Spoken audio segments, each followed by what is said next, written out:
Both occurred within a block of my childhood home while I was sleeping over at a friend's place. I tend to be the last one awake at get-togethers, to this day, and at times it seems this affords me the opportunity to see strange things.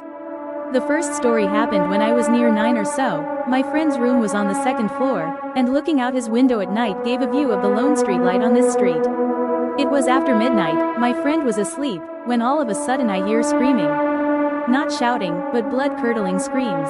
I peer out the window, and standing in the middle of the streetlight's light was a shadow figure. It looked like a tall man, but bulky on top, and the shape was off.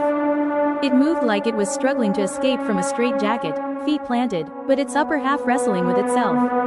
I turned to look at my friend, to see if he woke up, but no. As soon as I looked back, it was gone. No more sounds or anything, but I couldn't shake the feeling that somehow it had noticed me watching it. The second story happened a few years later. Another sleepover at a different friend's house, but this time we stayed in tents in his backyard.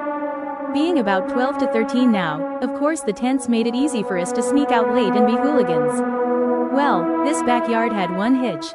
A tall wooden privacy fence closed in the whole backyard, and with a loud gate right outside his parents' room, we had to hop the fence to escape. We had done this before, but on this night, one of the other kids said they just don't feel right about it tonight. Naturally, the rest of us made fun of him and decided that we would go anyway. As we peek over the fence to make sure the coast is clear, an animal goes running past at full speed. It took a second to sink in, but we all looked at each other and decided to stay in that night. Discussing what we just saw, we all agreed that at first glance it looked like a big dog, but not quite. Its forelimbs were big and bulky, almost more like a gorilla than a dog, and its head was the wrong shape, almost like a small human head. And the way it ran was nothing like a dog, again almost ape-like.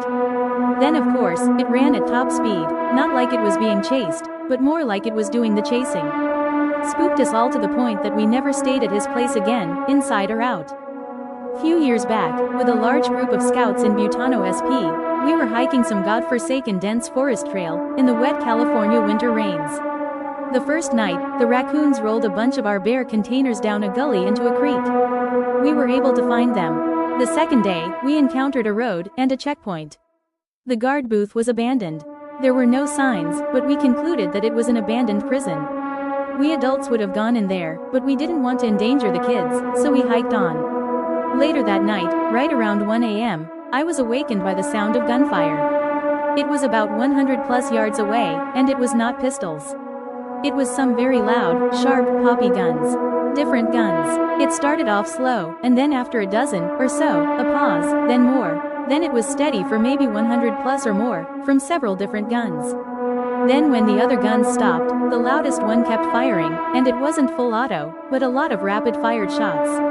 Never got the count of the magazine between reloads, but this went on for about 20 minutes in total, then just stopped. I got out of my sleeping bag, out of my tent, and hiked about 30 yards through the brush to the other campsite, in the dark, without my light on. I didn't want anyone else to see me. I got to the campsite, and the kids were all still asleep, but the other adults had heard it, had no idea what it was. Maybe pot farmers in a gunfight with intruders? Next morning, it was a topic of conversation, but most of the kids had actually slept through it. After we left and got home, I talked to the ranger, and they said that sometimes people break into the prison and use the old gun range, unauthorized. My other story was camping in Big Sur, Silver Peak.